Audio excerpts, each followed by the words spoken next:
Maayong adlaw. Tatagay ang pagtaginod sa konsumo sa kuryente, pinaagi sa paggamit sa compact fluorescent lamp kung CFL. Ang 5,000 ka pamilya dinhi sa unang distrito makadawat og tagduha ka CFL. Dakong tabang na kini nga makunhuran ang ilang bayronon sa kuryente. Nagpasalamat ko og dako sa programa sa Oplan Kahayag, labi na sa atong buutan nga si Congressman Carlo Nograles sa iyang paghatag og pagtagad sa mga katawhan, ilabi na gayud kung saon pagtipid sa kuryente. Ako magpasalamat sud mi kay dako magsad ikatabang kay ni Congressman Carlo Nograles kanay iyang gibuhat karon nga nagapanghatag sa libre, labi na tong nanginahanglan yun. Daghang salamat kang Congressman Carlo Nograles sa iyang gihatag nga suga. Magpadayon ang atong pag-alagad kaninyo, kini si Congressman Carlo Nograles sa Tatak K. Kalambuan, Dalatana, usa ka oras nga programa maghatod kaninyo sa mga katikaran may kalabutan sa kalambuan dili lamang sa komunidad apan sa kinatibukan. Kalambuan, Dalatana. Davao Mindanao may adlaw, saldi chato nyo lagad sa Kalambuan, Dalatana. Kinisabang inyong higala sa kanunay, Rafi Bermejo, may adlaw. Ang Kalambuan, Dalatana nga matod sa may importanteng impormasyon, mga isyu butang lungsod nun, nga ikaw kitang tanan adunay karabigitan. Ang atong dinapit nga bisita sa matag Gorgonya, Congressman Carlo Nograles sa 1st District. Sir. Yes, maayong adlaw kanimo Rafi ug kanimo Zaldi ug sa tanan natong tigpaminaw sa atong programang Kalambuan Dalatanan, maayong adlaw ninyong tanan. Salds, atong hisgutanang karon, siyempre pa, mga tagamay update kay Congressman Carlo Nograles. Kalambigit sa kasikas diya karon sa Kongreso. Ug ato sang hisgutan ning number 1 talk of the town, ang Bangsamoro Framework Agreement, no? Medyo nindot ning hisgutanan. Unya hisgutan sa nato ning unsa ning mga paborito nato, mga pending bills diya sa House, no? Ug siyempre pa Salds ang mga pangutana sa atong kabarangay. Huwag ka magkatambong niya itong Belabay episode na ito, Congressman Carlo Nograles. Siyempre naman tayo special guest. So, busy sa barangay o dito sa Kongreso. So, Congressman Carlo Nograles, murag busy na sab ka ngadto sa Manila, tungod lagi dining regular session sa Kongreso. Yes, tung Monday, Lunes, nag-approve me on third reading sa 2013 budget. So pag-abot sa Martes, kay na-approve naman on third reading, amo nang gipadala dito sa Senado. Then Tuesday and Wednesday, nagpadayon ng among sessions diha sa plenary sa Kongreso. And Thursday, mag-break na sad mi. And balik na pud mi sa November 5. So naka-recess mi karon, naka-adjourn mi karon. And in preparation sa November 1 and November 2, ng holiday, pero pag-abot sa November 5, balik na po mi sa among session up to December 21 kana siya. Congressman Carlo Nograles, sayo ang tanan nga sayo nga miinit ang politika tungod gisab sa sayo pod nga filing sa Certificate of Candidacy. Makita na ba ang epekto sa kasayo sa filing sa COC diya sa tindahan sa Kongreso, Congressman Carlo? Naapektuhan gamay. I have to admit na naay mga pipila ka mga kongresista nga nag-concentrate na sa ilang kaugalingong kandidatura or pagdagan karong umabot na eleksyon apan naka-master lang gihapon man mi og quorum diha sa Kongreso. Dili na susama sa naandan sa una na abot mi og 200 plus in attendance. Last week niabot lamang mi og 197. But just enough for a quorum para makakonduct mi og business. So 197 is still a good number sa mga kongresista na naga-attend. And tan-awon na lang pud namo kining pagbalik sa November 5 kung inana pud ba kadaghan ang mo attend. Pero sama sa akong gingon, basta magkinihanlan man ta og numero diha sa Kongreso ug kinihanlan magpatawag og mga miyembro sa House of Representatives para mag-attend, sayon lang man kaayong storyahon ang mga members sa Congress. So kung kinihanlan ang among attendance dira, mo attend man, mo sipot man ang mga kongresista. So sama sa nahitabo na bisa nag-file na and nagkainit na ang kampanya, nagkinihanlan og attendance para sa pass on third reading sa 2013 budget, naka-attend man ang 197 na kongresista. So na-pass po na mo. And of course, bisan pa man ingon ana, nagpadayon lang gihapon mi sa among pagtrabaho gani I'm happy to report na wala na'y nabilin on third reading diha sa Kongreso karon. Napapasar na namo ang tanang bills on third reading. Ang nabilin na lamang kini mga bills on second reading. So bisan pa man na medyo naapektuhan og gamay ang atong attendance sa Kongreso, nagpadayon og nagpabilin lang gihapon ang among pagtrabaho ug pagpanday ug pagpasar og mga balaod diha sa House. Okay, so nining tungura Congressman Carlo, unsa-unsa pa kadtong mga nabilin nga mga prioridad diha sa Kongreso? Kung sama sa akong gisulti, tapos naman min sa mga third reading bills. So ang bills on third reading napasar na namo. Ang nabilin na lang karon na among ginatutukan would be the bills on second reading. Primarily, ang pinaka-importante dira is the amendments sa Anti-Money Laundering Act or amendments sa AMLA Law. Ang isa pod ang kining gipalawak itang kining nga bill nagpalawak sa definition on sexual harassment. So naay bag-ong proposed law karon na mas malawak na karon ang coverage sa sexual harassment ug ang ikatulo kining K-12 law, kining Enhanced Basic Education Act, which is the law that will implement the K-12 program sa Department of Education. Kung nahinumduman ninyo, ang naamong napasar nga balaod lamang is ang Kindergarten Law, ang Kindergarten Act. So katong K-12 Act, wala pa namo na siya mapasar sa Kongreso.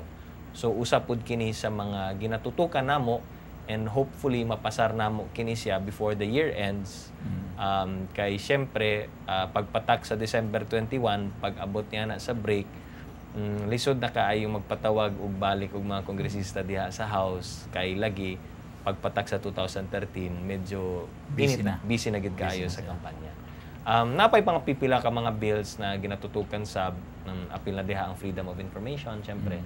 And but the ones that are pending in second reading is moto siya ang AMLA amendments, ang ang K-12 program,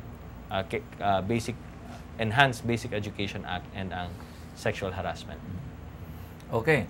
Dunay mayong balita alang sa mga taga Mindanao o sa Mindanao, Congressman Carlo.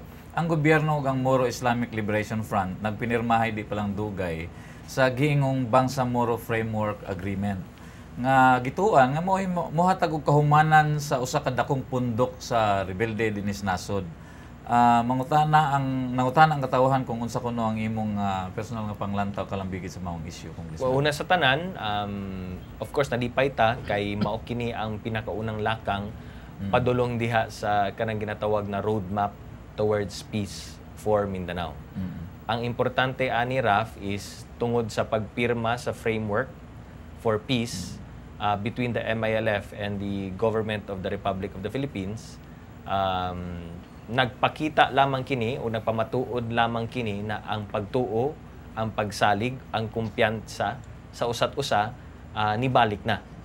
Kay kung atong mahinumduman, pila na ka higayon na nagkaroon kita og agreement apan tungod sa mga circumstances diha wala madayon, unya nagkagubot pa, nagkagera pagbalik, human ceasefire na sad, nag-peace agreement na sab, and then for some reason or another, nagkagubot na sad, wala na sad na sila nagkaintindihan, wala na sad nagkasinabtanay, so nagkagera na sad, nagkagubot na sad, unya karon balik na punta sa peace agreement. So karon mas dako nga accomplishment kini tungod kay kung inyong napansin, mao kini ang pinakaunang higayon na kadaghanan or dili kaha ang tanan nga mga miyembro sa MILF, mao kini ang pinakaunang higayon na nakasulod sila sa Malacañang.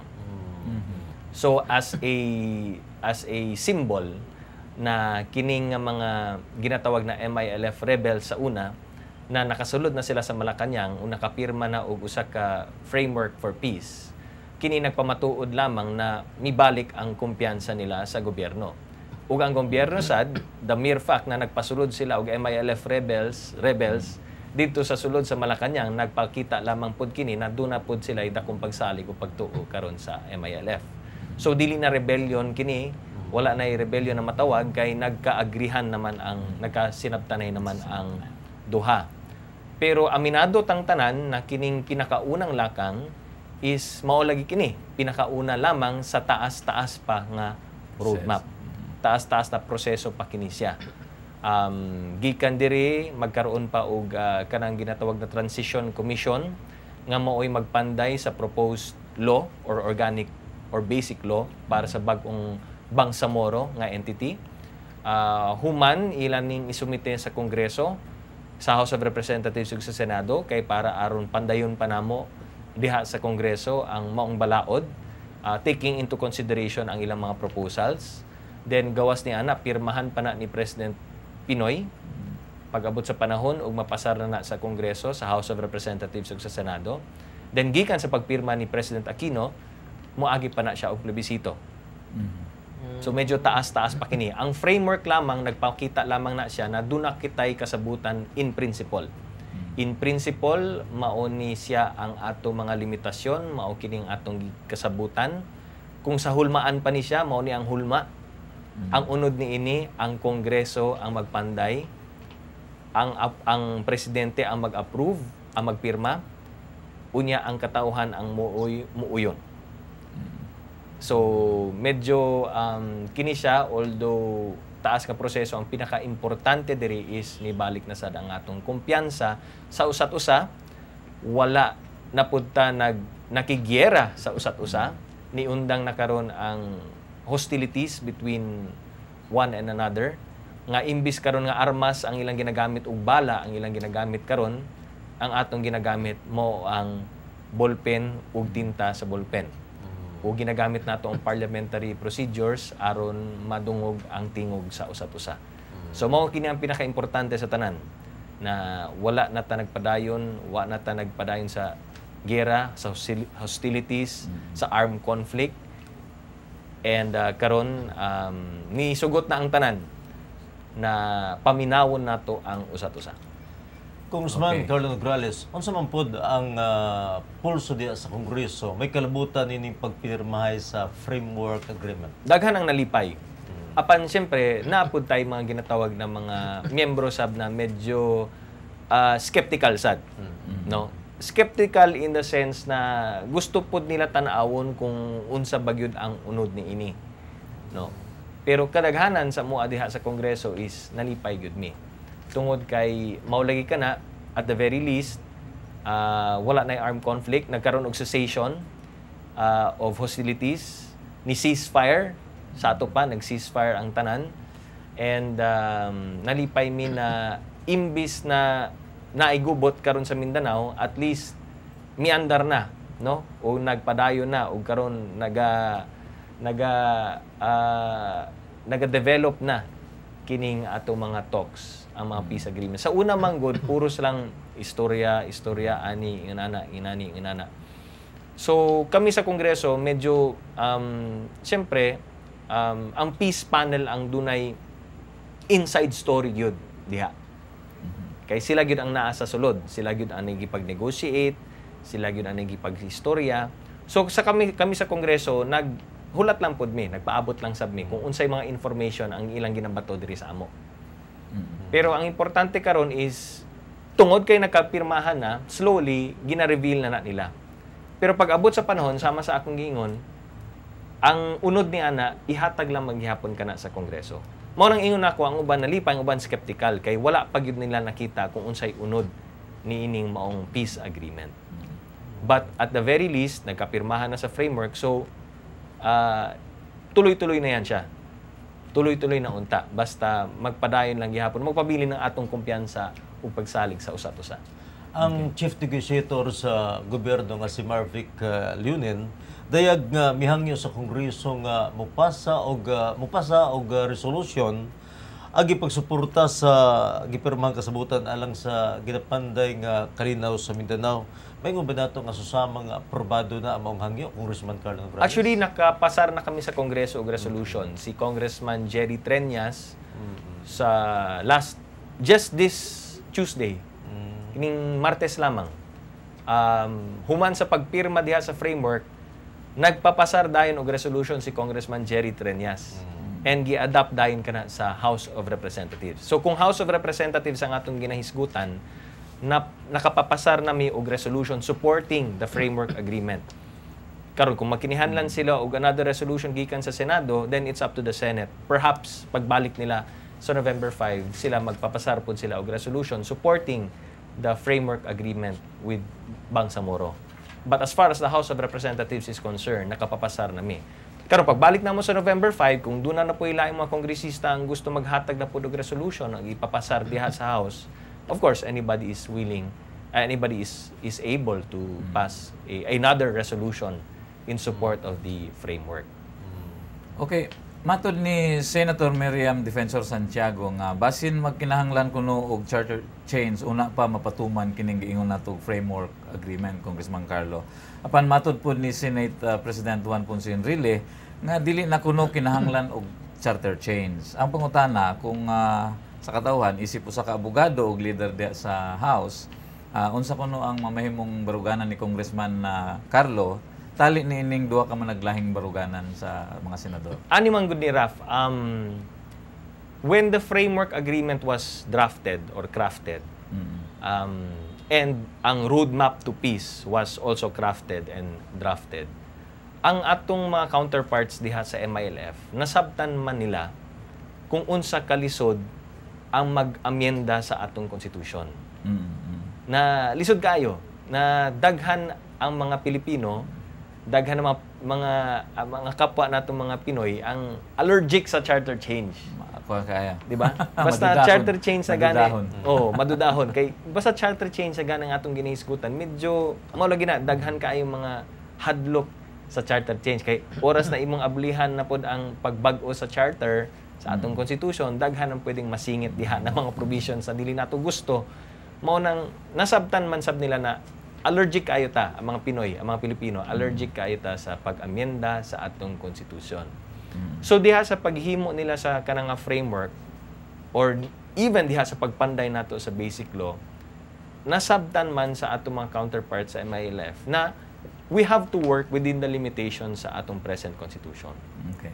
Ang atong peace agreement does not depend on the amendments of any provision sa constitution. Sa ato pa, bisan dili nato amyendahan ng constitution, makapadayon lang gihapon ta sa paghimo or pagmugna or pagbuhat or pagtukod aning bag-ong entitiya which is ang Bangsamoro. Ug naka-experience man pud sila sa nahitabo tong miagi na nag-MOA AD. Di ba? Nagkaroon og MOA AD only to find out na pag-abot diya sa Korte Suprema, gi-strike down sa Korte Suprema tungod kay unconstitutional ka na ug ang nakabutang sa MOA AD magkinihanlan og charter change para mahimong epektibo. Og diha na punta nagkagubot. So learning from that experience, ang MILF karon ug ang Bangsamoro people nisugot na lang pud sila. Misugot na lang pud sila na okay, para muandar na lang pud ta o para mapursige na pud nato kining roadmap to peace. They have agreed to craft the law within the bounds and limitations of the present constitution. With the kolatilya nga kung magkinihanlan kita og charter change later on, then it can happen. But if it doesn't happen, okay lang din. Walay problema. We will work with what we have. We will work with what the present 1987 Constitution provides. Mao lang na siya. So kining discussions karon kung kinihanlan ba og charter change or dili, well, stymie ta diha. We have the limitations of the 1987 Constitution. Walay mga lakang karon na amendahan ang Constitution. I mean, but it's not progressing. So by all intents and purposes, I don't think magkaroon og charter change within the next year or so. But still, we have to go through and we have to go on with this roadmap to peace. Ang importante is kining naa sa Bangsamoro, nakasabot sila nga even without constitutional change, we can still push through with the peace agreement. Okay. Congressman Carlo, nanawagan ka tubangan sa publiko nga unta mutabang na lang si MNLF Chairman Norm Isuari nga malikayan ang posibleng kagubot ug hatagan na lang og higayon ang framework agreement. Pwede ba nimo mapalapdan ang maong hisgutanan, Congressman Carlo? Ang but lang natong ipasabot aning atong statement is ang among panawagan nga ang MNLF apil si Governor Nur Miswari kung mahimo mo apil sila aning mao nga proseso diha sa pagmugna pagpanday nato og bag-ong balaod para sa Bangsamoro and sa uban pang mga pamaagi nato ani kay sama sa akong ingon taas pa kaayong proseso kini. Ang proseso magkinihanlan number 1 napirmahan naman ang framework ang sunod ani ang sunod na angang o sunod na lakang is ang mugna paghimo sa Transition Commission. So ang panawagan nato basin pwede magpadala pod og representante ang MNLF sa Transition Commission. Kay para madungog po nato kung unsa ang ilang mga mulo, kung unsa ilang unsay mga kritisismo nila, unsay gisupakan nila diha sa maong framework, unsay gusto nilang isulod diha or unsa ba asa ba sila supak ani etc. basin di ay maka-appeal pud sila diha sa Transition Commission. Kay sa 15-man team all Bangsamoro, I think 8 will come from the government of the Republic of the Philippines, 7 will come from the Bangsamoro or vice versa. I'm not sure with the numbers. So, pwede ta mag-appoint og representante gikan sa MNLF. Gawas ni ana sama sa akong giingon, dalahon lang manggihapon kini sa Kongreso. So pag-abot sa Kongreso na deliberation and debate kini. Hinaotoon ta na maka-appeal pud sila diha sa atong mga debate and deliberation. Sa committee level, maka-appeal sila dito kay usa man sila sa mga stakeholders. So appeal sila dito, pwede sila maghatag og mga position papers, pwede sila maghatag sa ilang mga kritisismo, pwede nilang isulti ang ilang mga pangsupak. Kung unsay dili nila gusto, kung uyon sila ani or dili sila gusto ani, masulti nila diha sa atong mga committee deliberations. Pag-abot sa Senado, ingon na anak pod ang mahitabo. Of course, magkaroon kita og mga public hearings, magkaroon kita og mga consultations, so maka-appeal sila dito. Gawas ni ana ug mapirmahan na ni sa presidente, pag-abot sa mahimo na siyang Republic Act, magkinihanlan lang maghihapon kita og plebisito. So pwede pud na nila ikampanya. Kung supak ba sila, dili. Kung no ba sila, o yes ba sila, ani. Then, kung no sila, ikampanya nila ang no. Kung yes sila, di ikampanya nila ang yes. Diba? So, naidaghang kaayong mga pamaagi na ang ilang mga tingog, ang ilang mga mulo, madungog sa katawhan. Madungog pinaagi sa maong demokratikong proseso. So, mao lang niyang atong panawagan na hinaut pa unta, dili sila makighiwalay. Diba? Kung dili, mo-appeal sila sa maong proseso. Okay. Maraming salamat, Congressman. Kung hatagan ka og higayon nga makigistorya o personal ngadto kang MNLF Chairman Nur Miswari, unsay imong isulti ngadto kaniya Congressman Carlo Nograles? Mao lang gyapon to. Akong isulti, akong panawagan na be part of the process. Di ta maghiwalay, di ba? Kay ang dili man gud natong gustong mahitabo is nakig-agreement ta sa MNLF, nagkaroon og MILF. Karon mo agree kita sa MILF, masuko na pud ang MNLF. So, pabalik-balik ta ani. Kinsa bagyod or unsa bagyod ang tingog sa katawhan. So, mao ni ang proposed roadmap, mao ni ang proposed na proseso nato. In every step of the way, ang gusto lang natong mahitabo na imbis na armas ang atong gamiton, tumoy sa ballpen ug tinta ang atong gamiton. Imbis na bala ang atong gamiton, ang inyong tingog ang atong paminawon. So mao kini ang democratic process, di ba? Dili pwede nay magdiktador ani, dili pwede nay magdikta ani, dili pwede nay authoritarian ani. Walay totalitarian, authoritarian, dictatorship ba or unsa ba diha? Walay ingon ana, demokrasya ta. Ug sa demokrasya, importante na kung gusto gyud ka na dunay kabag-uhan na mahitabo, dapat mo appeal ka. Unsaon nato pagkahibalo kung unsay mga mulo o mga kagustuhan ninyo kung dili mo musulod o mo appeal sa maong proseso. So kini ang roadmap karon, naidaghan kaayong mga pamaagi ug higayon nga madungog ang inyong tingog. But at the end of the day, ang pinakatumoy ani is na plebisito. So ang atong panawagan ani is kung kamugyod ang naggunit, kung kamugyod ang dunay pinakabugat, kamo ang nagrepresentar sa pinakatingog sa katawhan sa Muslim Mindanao, dapat pag-abot sa plebisito, kung unsa man ang tinuod nga tingog sa katawhan sa Muslim Mindanao, mo na siya ang mapakita nato diha sa resulta sa plebisito. Pero ang atong sampanawagan kay demokrasya man kini, kung unsay resulta sa plebisito, hinapaunta atong respetuhon. Kung yes ang nidaog, yes ta. Kung no ang nidaog, di no. And in any democracy, na ay majority o na ay minority, na ay madaog, na ay mapildi. So katong napildi, respetuhon nato ang tingog sa nidaog, ang mayorya. That's democracy. And that's the way it works here in the Philippines and in most parts of the world. And that is, mo na siya itong panawagan. Be part of the process and respect the democratic process and procedure. So, mo na siya. Panawagan lamang. Congressman Carlo Nograles, suman sa pagpinirmahay sa Framework Agreement, doon ay pangutan ng awa, pamahatagan o katinawan kung ipakanaog ba o dili sa mga manggugubat sa MILF ang ilang mga armas o sa may imong ikasulti may kalabutan ini. Actually, diha sa framework ZALDS, Section 8, kung wa ko masayop, na ay process for normalization. Kanang proseso sa normalization, mao na siya ang ginatawag nato, that is the phrase being used to mean kining cessation of hostilities and ang pag-lay down of arms, ang put down of arms. So diya sa Section 8 na nakabutang diya ang title niya na is normalization. And ang proseso sa normalization is number 1, cessation of all hostilities.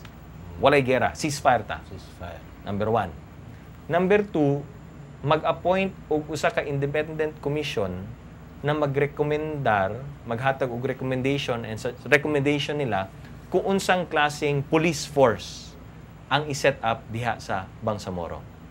Unsang klaseng police force. Number 3, hinay-hinay, in a very procedural manner, magkaroon og decommissioning sa mga MILF armed group. So katong decommissioning sa MILF forces ang ginatawag. And when I'm talking about decommissioning is kanang kuhaon og armas, hinay-hinay nga kuhaon og armas ang kini mga MILF forces. So decommissioning na siya. Then ikaupat is ang pag-transfer sa law enforcement ngadto sa police force nga pagkabuhaton diri sa ginatawag nga police force para sa Bangsamoro. Di ba? And number 5, kinihanlan, joint kini siya na ang pagrespeto sa ceasefire agreement na samtang na decommissioning, kay siyempre, kuhaon mo na siya og armas. Dapat, padayon lang gihapon ng ceasefire. Kay, siyempre, kung ikaw, armado ka, ikaw ang MILF force, dili man pud ka musugot na i-turn over nimong armas, unya sa sige niyo turn over of armas, kamo na karon ang dihado, unya atakehon mo. Diba? So, dapat na total trust and confidence diri. So, during the decommissioning, gina-transfer nato karon ang police powers, ang policing powers diha sa gipili or himuong police force karon sa Bangsamoro. But during that transition phase, na imo nang ginapasa kini siya diha sa recognized na police force, kinihanlan ceasefire, total ceasefire gud kana siya. And ikalima, kinahanglan magsabot ang parehong MILF ug ang gobyerno na kinihanlan sulbaron nila kining proliferation of firearms diha sa Muslim Mindanao area. Kay aminado man sada ang MILF na daghan kaayo mga loose firearms karon diha sa area sa ARMM ug sa area sa Muslim Mindanao. Kay siyempre, common sense. Ikaw ang MILF force, di ba? I-turn over nimong iyang mga armas diha sa police, pero nagpadayon lang gihapon kining mga terrorist organization, ang mga hold-upper, mga kidnapper, mga bad elements diha. Kay armado man sad, diha dosag ka. Dili lagi ang kalaban nimo, nag-ceasefire mo sa gobyerno, pero ang kalaban nimo karon kini mga bad elements, kini mga criminal syndicates, kini mga gun runners, kini mga nagadala og mga armas, kini mga terrorist groups. So diha dosag ka. So all of that has to be synchronized and dunay very close collaboration. But as far as the framework is concerned, nakabutang na diha kung unsay proseso ang sundugon nato aron kana siya mahimong planchado ang pagka lay down of arms sa MILF forces. Okay. Nindot ng atong mga hisgutanan SALS, no? Apan nato sa siyang biyaan sa Makadiyot aron hatagan nato higayon ng atong gamayng pahinumdom ay mogawa balik dayon ta. Kalambuan Dalatana.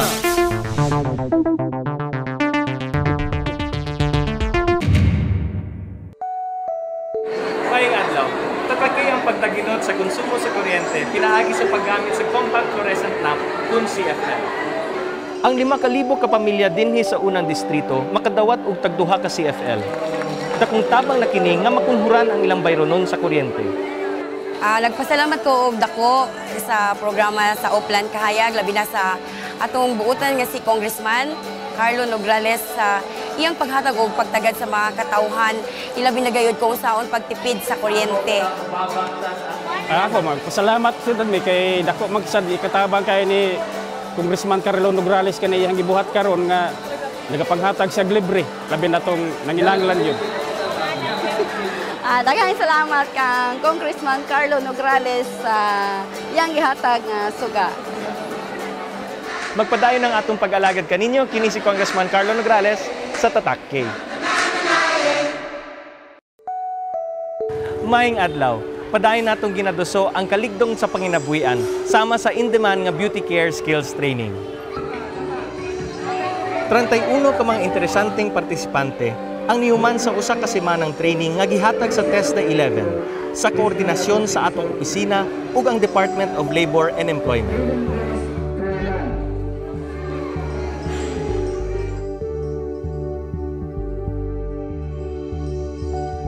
Ang akong masulti kay kay Congressman Carlo Nograles, salamat kay mao niyang ginakuan ang livelihood program na makatabang jud kaayo. Daghan kayong salamat kay Congressman Carlo na daghan kog nakatunan sa iyang programa, tapos nakatabang jud dako sa mga. Magpadayon ang among pag-alagad kaninyo kini si Congressman Carlo Nograles sa Tatak K.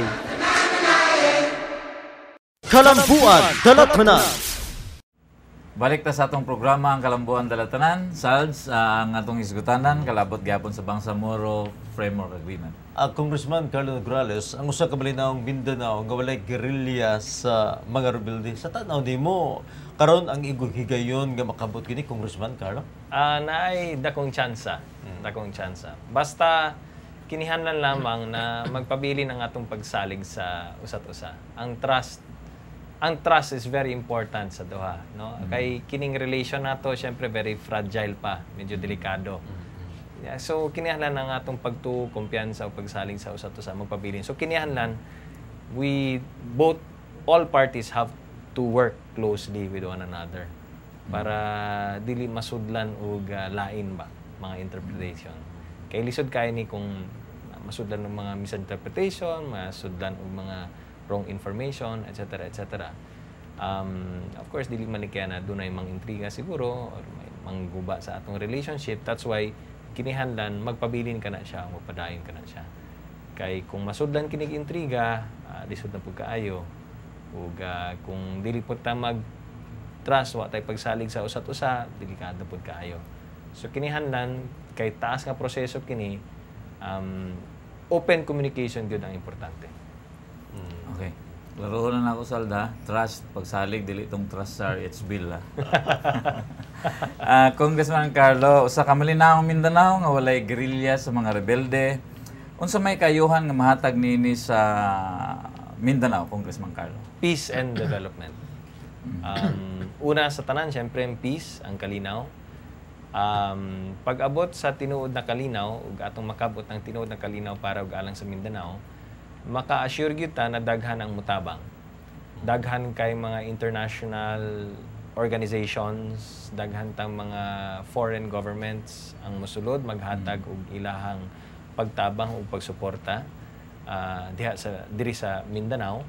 Ang relief operations, ang paghatag og mga basic services ug mga basic needs tungod kay malinawon na sa kalugar, dili na mahadlok magpasulod og mga kini nga mga organizations, international organizations, kini mga international relief organizations, relief operations, paghatag mga basic services, dili na sila mahadlok kay daghan na ang mosulod diri na maghatag og mga tabang.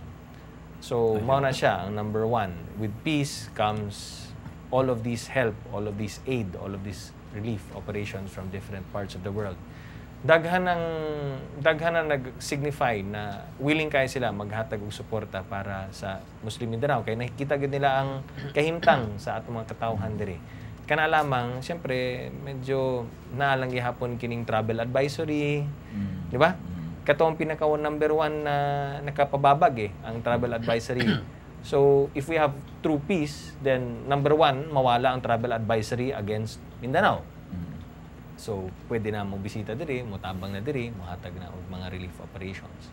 And then after that, obviously, after ma-provide na ang tanang mga basic needs, basic services sa atong mga katawhan, ang water, electricity, food, shelter, clothing, schooling, education, tanan-tanan, here comes development. And pag-abot sa development, ang atong hisgutan ng development, obviously, I'm referring to investors coming from all over the country. Ang mga negosyante gikan sa laing parte or laing lugar diri sa atong nasod, pwede na sila magtukod og mga negosyo diri sa Mindanao, bisan pa man sa Muslim Mindanao. Of course, naapod mga foreign investments ang mosulod diri, maghatag og investments nila, magtukod og mga negosyo, makahatag og dugang katag og trabaho, dugang income para sa mga pamilya, and mabuhi na ang mga pamilya nato diri. So very we can only imagine what will happen to Muslim Mindanao once we achieve peace. Congressman Carlo Nograles, at tuta sa mga importante balaod doon nga nakaang karon diya sa Kongreso. Unahon na to ang cybercrime law.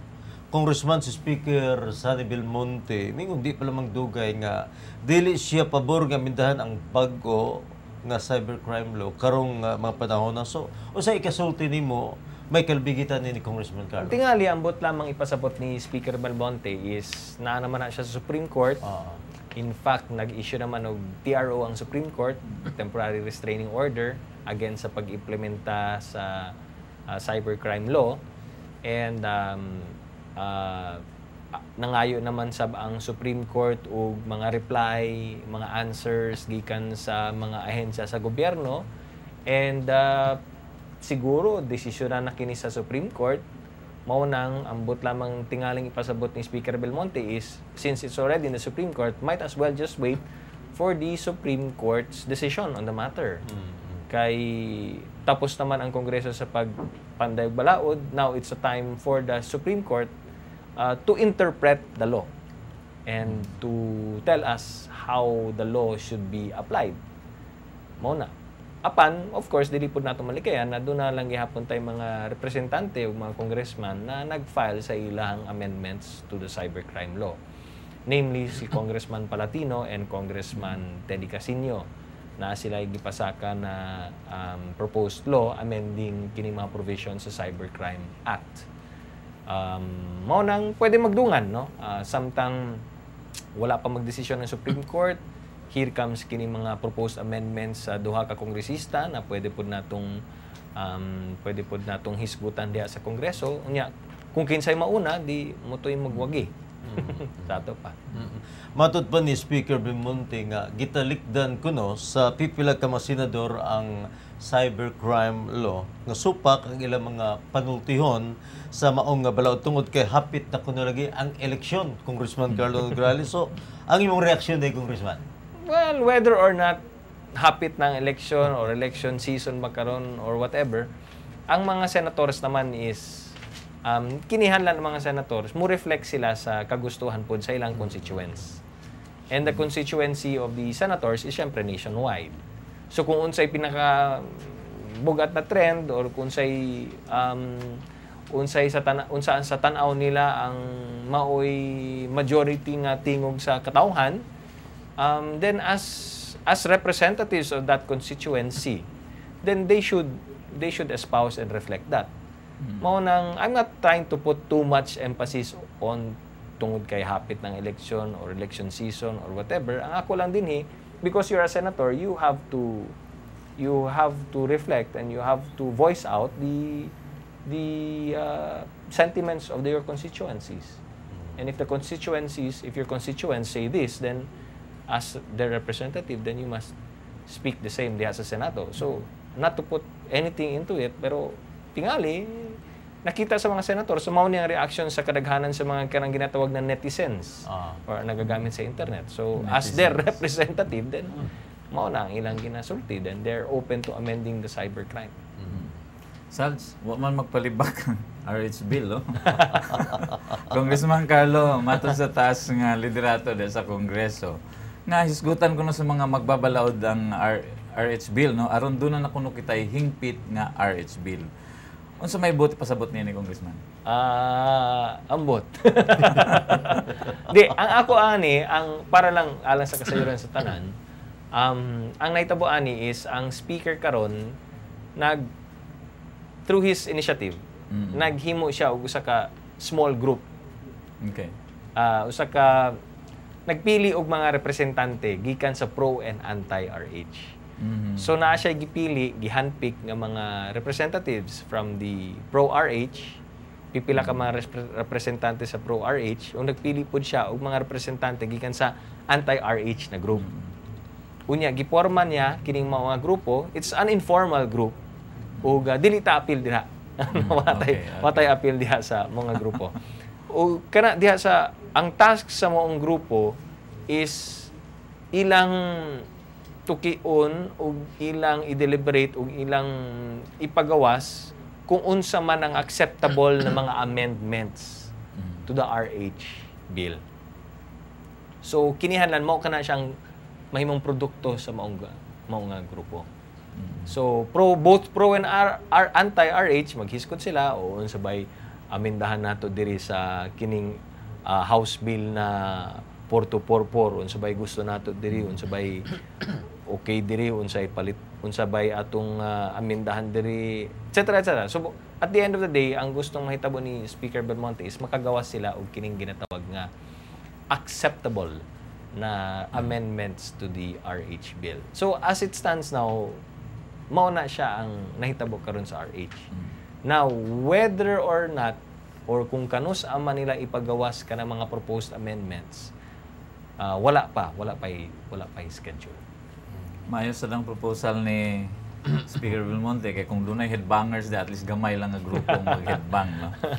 Anyway, pipilas sa katawhan ang miingon nga patay na kuno ang RH bill apan matod sa uban nga buhi pa kuno ug nagpanikad pa Congressman Carlo.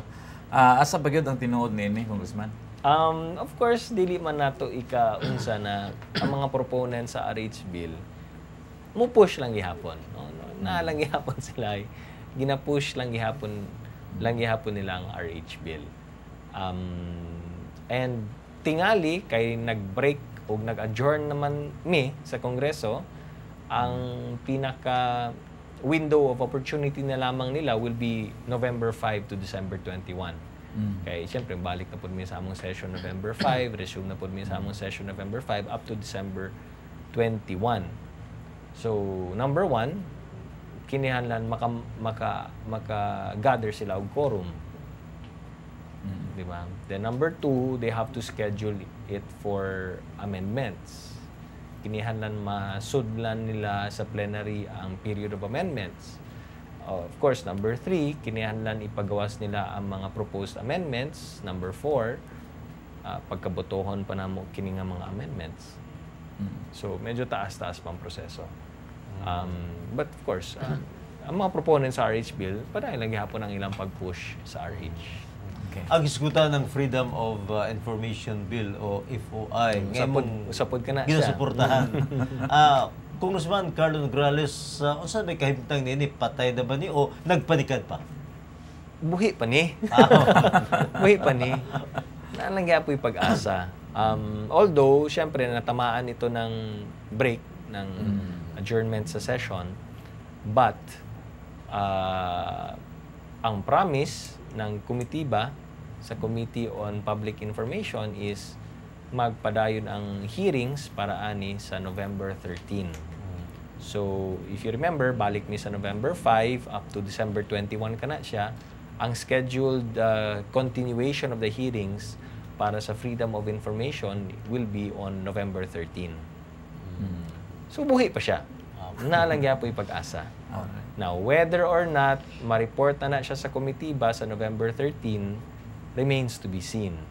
And whether or not mapadala na siya sa plenary for debate and deliberations also remains to be seen. Of course, kaming mga proponents sa FOI, nalangya po ng among paglaom.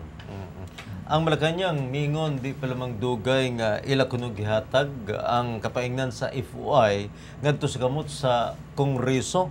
So pwede ka ba nga makahatag og komentaryo sa gikaingon sa palasyo sa Malacanang, Congressman? Tingali, ang but lamang ipasabot sa palasyo is naana sa kamot sa Kongreso kung isulong ba na nila or dili. Basta walay marching orders gikan sa Malacanang na supak or uyon ba sila, bahala na mo diha. Murag ingon ana. So if you want to push it, okay. If you don't push it, then kamo bahala. Pero dili po nila gina-push. O dili po nila ginababag. Dili po nila ginababagan. So murag ana lang, kamoy bahala. So you know, the ball is in the court of Congress now. Okay. Ato pong isgutan itong mga pangutana sa atong mga kabarangay, Congressman Carlo, no? Doon ako na'y bungguyan nga maisugon og way lipod-lipod nga nagasuporta sa liderato sa Duterte Nograles, no? Congressman, unsa kuno ang imong reaksyon kalabot nini? Of course, ang buting magpasabot si Joanne, di ba? Obviously. Pwede po itong isa. Okay lang din. Okay lang din yan. Pero si Joanne naman has been consistent, no? Sa pag-file niya tong October 3, mingon siya nga iyang ginasuportahan kini nga tandem, ang Duterte Nograles. Pag-abot sa October 6, after sa last day of filing, ningon lang gihapon po siya na Duterte Nograles lang gihapon ang iyang suportahan. O dili pa lamang dugay, iyan na po nang isulti na sab na padayon lang gihapon ang pagsuporta niya sa Duterte Nograles. So, consistent siya. And usap pod ka na sa atong mao ni ang usa sa mga gusto nato kang Joanne, no? Ang nagustuhan nato na naagi baruganan. No? Mibarog yun siya, tindugan yun niya ang iyang gibarugan. And mao na siya, nagpadayon na nagpabilin siya sa iyang prinsipyo. Okay. Nasulti po ni Councilor Joanne Bungguyan din sa atong programa nga unta dili mamansahan sa intriga, no, sa politika ang inyong mayong relasyon o magpabilin unta kining ligdong hangtod sa panahon sa pinili ay karong umabot nga Mayo. Unsa imo ikasulti sa iyang mga gipamulong, Congressman? Dinood ka na, importante na magpabilin ang among trust and confidence sa usa't usa, ang among pagsalig kung pagtuo sa usa't usa. Mao nang among kasunduan namo ni Joanne kay siyempre na side man mi na kining politika lagi. Dili malikaya na masudlan kini mga daghang mga intriga, daghang mga istorya, daghang mga hungihong, daghang mga daghan ang mga mukitkit sa imong dalunggan. Daghan ang mo istorya, inani na daghang mga hunghong. Pero kinihanlan kaming duha, kinihanlan open communication mi magpadayon magpabili ng among kumpiyansa o pagsalig sa usa't usa. So we have to be open in our communications and kinihanlan ana lang gyapon kung unsay among pagsalig sa usa't usa karon ug unya hangtod kana siya. Gikapuno gyapon sa mga kabarangay sa unang distrito, Congressman Carlo Nograles, nga matud sab sa pipilag ka political analyst nga Congressman Carlo Nograles, dili kuno ligon ang moatbang nimo karong eleksyon o bugnong lugay nun. Kay matod pa ni Councilor Juan Bunguyan nga maayo kayo ang pagpangalaga di Congressman Carlo Nograles isip representante sa 1st District niya nga syudad sa Davao. Sa laktod nga pagsulti, wala kunoy panginahanglan nga mangita pa og bag-ong congressman alang sa unang distrito ning ato nga syudad sa Davao. Yung reaction? Nagpasalamat ko kay Joanne, and of course kita kita nagtuo lamang gihapon ta na kinihanan na nato buhaton ang angay natong buhaton na mantadira sa atong katungdanan para magtrabaho, magserbisyo, mag-alagad sa katawhan. Ugmaw ka na ang atong ginabuhat kutob sa atong makaya, kutob sa atong madala para ngadto sa atong mga katawhan diri sa Distrito 1 atong ginabuhat ang tanan na pwede og kaya natong buhaton. So nagtuo lang pud ko na tungod ani sa atong pagpaningkamot o atong ginabuhat, hinaut pa unta na magpabini lang gihapon ang ilang pagsalig pagtuo kanato at tagaan lang gihapon taghigayon na makapadayon kita sa atong pagserbisyo. Kay kini siya, siyempre ang tao lamang gihapon na magbuot. Sila lamang gihapon magpili. So kini trabaho lamang atong ginabuhat, and kung naalang gihapon ilang pagsalig pagtuo kanato, then hopefully ibalik lang gihapon ta diha. Mudagan ka ubos sa bandera sa National Unity Party kon NUP karong 2013. Congressman Carlo, og ang NUP, ang imong partido nakigalayon sa Partido Liberal kung asa nakalinya ang mga Duterte. So unsa imong tan-aw ang mamay mong sistema sa pagpadagan unya sa baong istruktura, Congressman Carlo Nograles? Well, ang hugpong sa taong lungsod usa man na siya ka political party. Ang NUP usapod ka na siya ka political party. Ang LP is usapod ka political party. So sa ato pa ani is naay agreement, naay kasabutan ang LP ug ang hugpong na suportahan nila ang usa't usa. Napoy kasabutan ng NUP ug ang LP na suportahan namo ang usa't usa. So murag ingon ana. So LP nakipag-alay sila sa hugpong, LP nakipag-alay pud sila sa NUP. Ang pangutana karon kung ang hugpong ug ang NUP mag-alay pud ba? So mao na siya ang pangutana. And tanaw nato ni, pwede dili, pero ang importante is padayon lang gihapon kaming pareho nagasuporta karon sa administrasyon. Muna'y pangutana matod pa sa radyo nga nagtangag og dakong ganti sa Anyway, naglaom ang katawhan Congressman Carlo nga ang NUP mo presentar sa ilang listahan sa mga senatoriables, no? Nga ilang pagasuportahan karong umabot nga piniliay. Tama ba ni Congressman Carlo? Pag-abot sa tama saktong panahon, kay dili pa man ni ang panahon, the 90-day period will commence, I think, on February 12? Something like that. So, hulat lang ta pag-abot sa 90-day period. Kay diha sa pagsugod sa 90-day period, diha pa man pwede mag-endorse og mga kandidato. So, dili pa karon ang tama, ang hustong panahon. So, hulat lang ta. Mabot lang yapon na. Okay. Naging mo singit nga showbiz atong mga pangutana gikan sa kabaranggayan Sals, no? Ato lang gyapon ning ipangutana kang Congressman Carlo. Siyempre. Ang unang midaog ko no, nga sa X Factor Philippines nga si Casey Tandingan, usa ka Nograles scholar. Unsa ang imong personal nga mensahe alang kang Casey, Congressman Carlo, human niya napupo ang kalit nga kadungganan ug dako kaayong premyo? Simple lang, ako siya giingnan that I am very, very, very proud of you. Ana. Of course, usapod ko sa mga nag-text diha, samtang na X Factor, nahurot gid ang atong load, apil sa kadaghanan diha, labi na taga-USEP, ug labi na sa mga taga-CAS. Ang CAS, College of Arts and Sciences, diha manggikan si KZ. O siyempre sa mga classmates ni Casey, sa mga batchmates ni Casey, sa mga kauban niya sa eskwelahan, sa USEP, ay apil tang tanan na hutdan og load sa Sigigtex in town. Pero nagmalampuson lang gihapon. And of course, proud kayo ta na nidaog si Casey, the first ever, wag yun ta magdahom, nagikan pag yun na sa USEP. Of course, si Casey, taga-Digos na siya. Pero nibalhin niya sa Davao City, and tungkol sa pag-eskwela niya sa college, sulod siya sa USEP. After pagsulod sa USEP, nakibalo siya na doon na scholarship tang ginahatag. Of course, pagsulod niya sa scholarship, of course, kitagaan nato scholarship nato. So, wag kita magdahom na magkaroon kita. Ug, although nag-perform na siya sa USEP, o nakakita na po ta og performance niya, labi na tong Christmas party, nag-performance siya dito. So, nakita gid nato na talented. And may na lang nadaghan ang nagasuporta gikan sa Digos, gikan sa Davao City, sa USEP. Ug bisad asang dapit din sa atong nasod nakita man gyud nila kung unsa ka maayo ang mga performance ug ang skills ni KZ. So gisuportahan gyud og dako sa tanan. So congratulations KZ, and we're very very proud of you. Okay.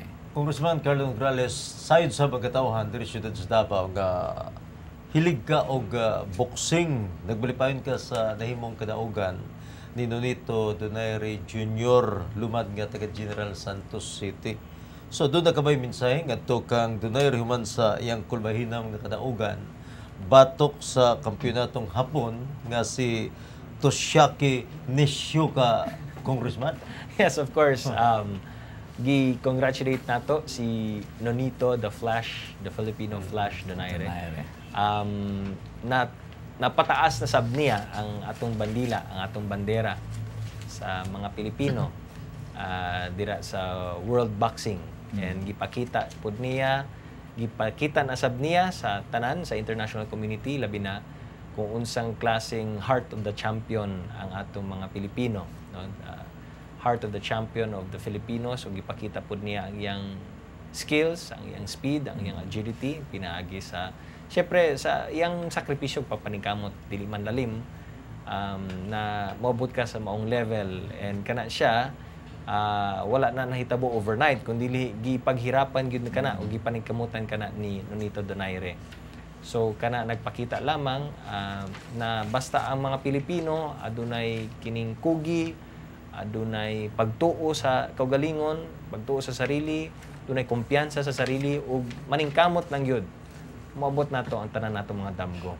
So kining kadaugan ni Nonito Donaire hinataon-ta makahatag kini og inspirasyon sa daghang mga Pilipino na kung naa kay mga damgo makabot ninyo kining tanan pinaagi sa atong maayong pag-ampo sa kaytas-an ug pinaagi sa maayong pagpaningkamot sab. Ubay-ubay po ito mga pangutanan sa barangay Congressman Carlo Nograles. Pero murag di naman ginato ka pugan, gusto ng tabil sa itong programa ang kalambuan na ratan. Sige doon nagkapay ka puno, minsay para sa katawhan. Yes, alang sa tanang mga naminaw, nagtanaw karon, aduna kita ipahigayon ng jobs fair karong October 18 and 19 diya sa NCCC Mall. Of course, abli kini para ug alang sa tanan, dili lamang para sa taga-unang distrito, kundi sa katibukan diri sa syudad sa Davao, bisan pa man ang mga silingan natong mga syudad diri sa atong palibot, open kini sa tanan. So katong mga nangitag trabaho, whether diri man for local employment or employment sa laing dapit diri sa atong nasod, or bisan employment diha sa gawas for overseas employment, aduna kitay jobs fair in sponsorship sa atong opisina, siyempre sa Department of Labor and Employment, sa TESDA, Technical Education and Skills Development Authority, ang POEA, and ang OWWA, ang OWA, kauban nato dinhi sa maong proyekto. So kini sa Masanaandan karong October 18 and 19, 2-day jobs fair para ug alang sa tanan. So apil lang gihapon ug ilaw lang gihapon kini sa atong Oplan Kabuhayan Project na makahatag og livelihood, kabuhayan, trabaho para ug alang sa tanan nato mga lumulupyo diri. So kani tanan daghang kay salamat sa inyong pagtan-aw sa atong programa, ug siyempre pa sa akong asawa nga si Marga ug sa tulo nakong anak Mateo, Massimo ug Nika. Kaninyong tanan daghang kay salamat ug maayong adlaw. Daghang salamat Congressman Carlo Nograles, ug gusto lang po nako pasalamatan Sals ang naghimo sa atong set design, si Jack ug sa atong makeup si Kata Galineto, ug happy birthday di ay kay manang Mirna aninaw sa Dacoville, manang Mirna ang kumbira ay kalimti, ug get well soon sa akong amigo kang Jerry Sidenyo. Oy pag ayo diha dong aron kumbati na punta. O tungod wa naman kitay oras Sals, ingon na lang ta mag-ingon nga kini inyong higala sa kahanginan, no, sa kanunay nag-ingon og daghang salamat ug may adlaw. Okay, siyempre sa itong mga viewers, inyo lagad Saudi Chato, may adlaw. Kalambuan, dalat na.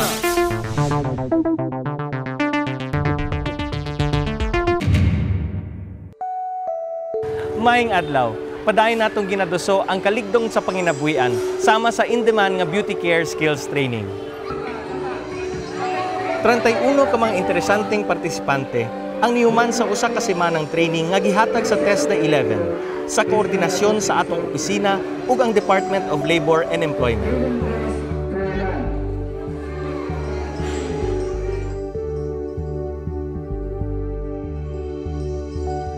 Ang akong masulti kay kay Congressman Carlo Nograles, salamat kay mao niyang ginakuan ang livelihood program na makatabang jud kaayo. Dagan kayong salamat kay Congressman Carlo na dagan kog nakatunan sa iyang programa, tapos nakatabang jud dako sa mga. Magpadayon ang among pag-alagad kaninyo kini si Congressman Carlo Nograles sa Tatak K. Maing adlaw, tatak K ang pagtaginod sa konsumo sa kuryente pinaagi sa paggamit sa compact fluorescent lamp kun CFL. Ang 5,000 ka pamilya dinhi sa unang distrito makadawat og tagduha ka CFL.